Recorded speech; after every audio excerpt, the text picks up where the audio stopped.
Maaga nga kaming nag-out sa campsite, kaya naisipan namin na silipin namin yung Bagset River. So silip lang talaga yung gagawin namin. Tapos naghahanap kami ng mapag-i-stop opera namin para makapagsaing, tapos kain kami. Kasi naman kakain pa na naman kami sa labas. Meron pa naman kaming bigas na natira.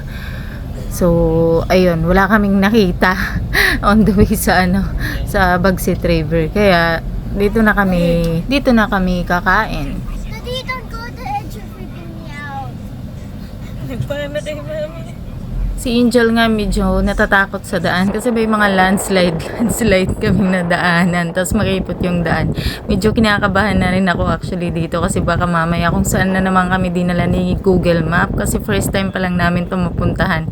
Kay Google Map medyo nawawala na din talaga ako ng tiwala sa kanya minsan dahil kung saan na kami isinuot niyan.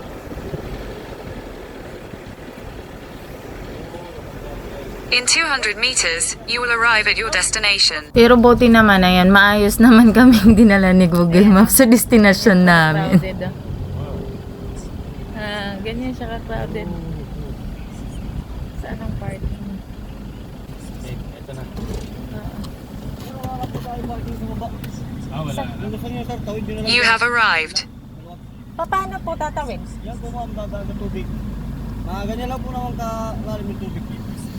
Hindi ba kami mababalahaw? Hindi po. Mga bios po nakakapasok po dyan. Okay. Thank you. So crowded ng Bagset River, pero look at the ganda. Ang ganda, grabe oh. Dito pa lang natatanaw ko ang ganda ng river. Pero hanggang doon yung mga nakapark. Kaya.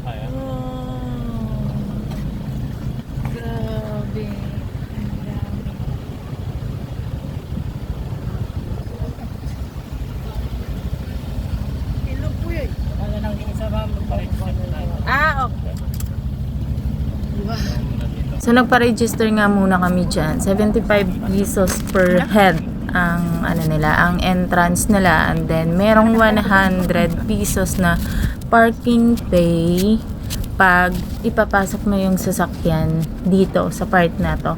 Kailangan talaga maipasok yung sasakyan namin kasi wala nang available na parking lot outside. So ayan, ito naguguluhan pa kami dyan saan kami magpa-parking kasi merong sa left side, sa parang paakyat doon sa isang dolong part ng river na puno na din daw, and then meron din dito sa kabila, at ito yung nirorota namin, dito pa daw yung medyo madami-dami, pero actually nung dumating kami dyan kunti na din. Ito, malapit sa pinagparkingan namin, dyan na kami naglagay ng table, tsaka dyan na kami magsasaing. Nag-i-enjoy yung dalaga, oh. Nag-i-enjoy ka, lab? Ha? Yeah! Oh! Lumakas na naman yung tuhod ko. Mamaya na naman, maray yan. Pag nasa bahay na. Pag nasa galaan, hindi.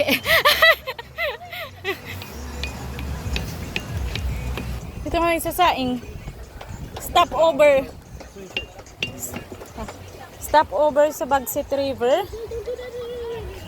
Naghahanap lang sana kami ng makakainan. Kasi gutom na kami bago umuwi.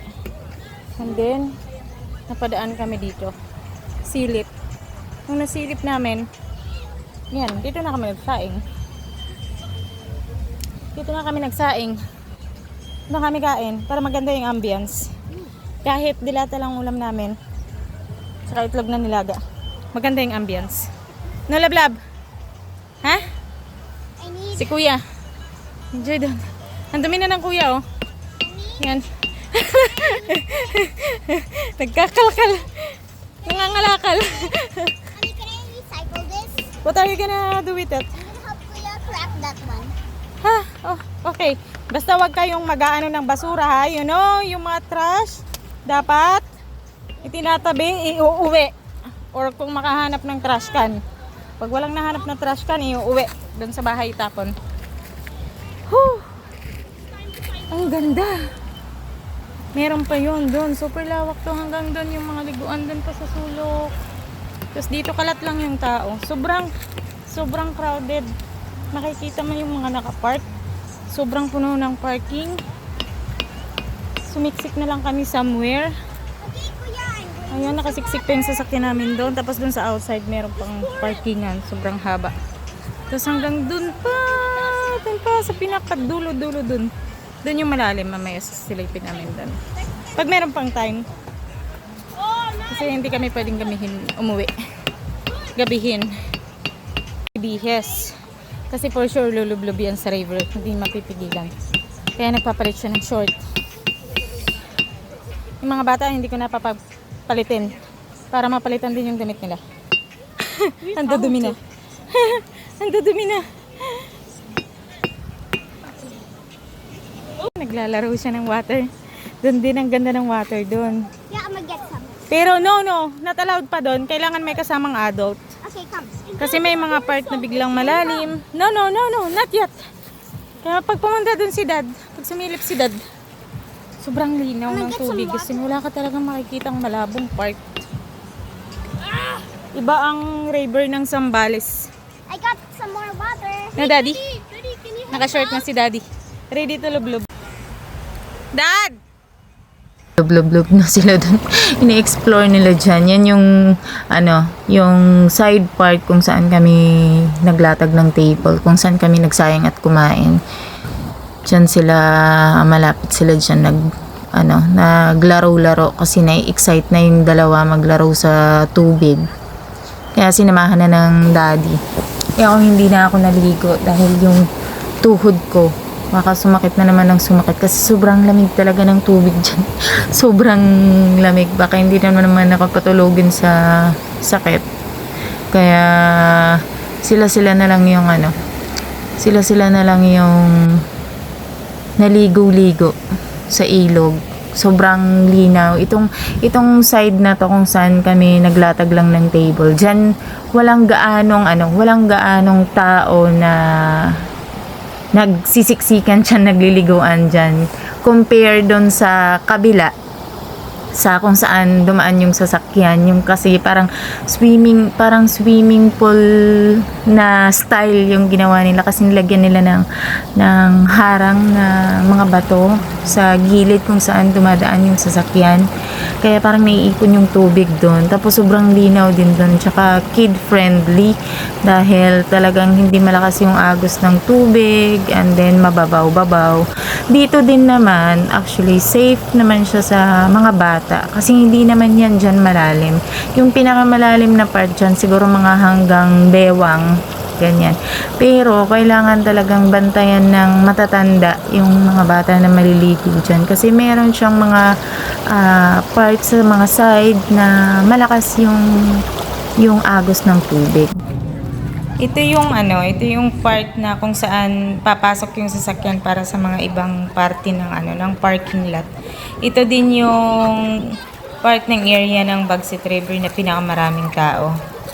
Yung sa parang pool doon, parang pinaka-swimming pool na nilagyan nila ng harang kasi maluwang talaga dyan. Pwede yung mga bata.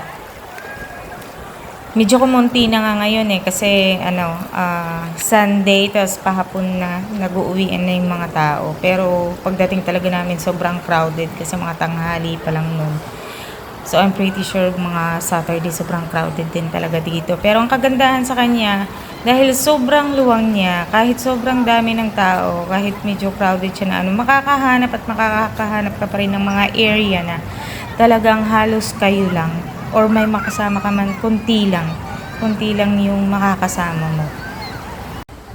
So, habang naghahapon na nga na nagkayayaan na kami na silipin namin yung dulong part, hindi nga lang namin na napuntahan yung area na yun. Dito lang kami banda sumilip. Sinilip namin dito kung kumusta dito, anong itsura dito. And then, amazed lang kami dito kasi kung gaano kaganda doon, kung saan kami pumesto nung kumain kami, yung side na yun. Dito, ang ganda talaga. Malalim-lalim dito, yung mga gusto talagang nagsiswimming, yung magagaling lumangoy. Talagang itong area talaga yung pinaka the best. Sa mga bata nga lang, talagang ingat talaga dito kasi pag minsan hindi mo mamamalayan na nasa malalim ka na palang part, yung malalim talaga dahil sa sobrang linaw niya. hindi mo napapansin na ay malalim pala yung napuntahan mo. So, yung mga hindi marunong lumangoy, mayayari dyan. So, yun, ingat. Kaya siguro hindi masyadong madami yung tao dyan. Kung makikita mo talaga, mas kunti yung naliligo dyan compare dun sa medyo may bungad. Kasi, yung mga marunong lang lumangoy, yung po pwede dyan. Kung hindi ka marunong lumangoy, sa gilid-gilid ka lang. Sa gilid-gilid ka lang kasi para safe ba? Kahit matanda ka na, kung hindi ka marunong lumangoy, hindi ka sasantuhin dyan, di ba? So, ayan yung yung maghama ko, lumusong na nga dyan. Sabi ko nga sa kanila, sa gilid lang sila. Kasi hindi rin ako makakasama. Si daddy lang talaga yung mag-a-assist sa kanila. Siyempre, dadalawa. Kaya nandyan lang din ako sa gilid. Maya-maya sinasabihan ko yung dalawang bata. Kasi pag minsan makukulit din yan eh. Minsan bibingi-bingihan, di makikinig kay daddy. Baka may isang pumunta dun sa gitna, di ba? Dyan lang. Eh, hindi rin ako basta-basta makaano kasi hindi ko pa kayang lumangoy-langoy din dahil yung tuhod ko masakit pa. Eh, kahit naman marunong akong lumangoy, baka hindi rin ako marunong magsagip. Kaya, di bali nang bawal sa malalim basta ma-make sure na safe. Yung kuya enjoy na enjoy dyan talaga. Pero yung bunso, hindi nagtagal, nilamig siya, hindi niya kinaya yung lamig kasi sobrang lamig talaga ng tubig kasi sobrang lamig, agad siyang gininaw, agad siyang nagpaahon, kaya gumilid lang muna kami tapos maya din inaya ko na sila na umuwi na kasi hindi kami po pwedeng gabihin kasi may pasok na sila kinabukasan. Kaya yung kuya sobrang nabitin kasi nagustuhan niya talaga. Kahit papano din kasi si kuya marunong lang lumangoy kasi sa school nagsiswimming lesson sila. Tsaka pag pumupunta kami sa swimming pool na nalagpas sa kanya, marunong na din talaga siyang lumangoy. Hindi pa nga lang ganun kagaling. Kaya hindi ko rin pinapayagan talaga sa malalim.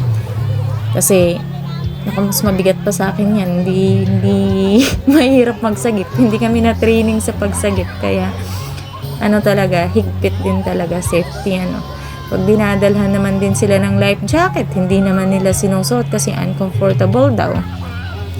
Kaya magtiyaga sila sa gilid. Pero yung kuya kahit nasa gilid lang, kasi na-enjoy niya talaga, ayaw pa niyang umuwi. Na gusto pa niya magstay kaso hindi nga po pwede kasi pag ginabi kami sa daan, malilate kami ng uwi. So, ayun lang. Sa mga gustong mag-visit din ng Bagsit River, sana ma-enjoy nyo din. Thank you so much.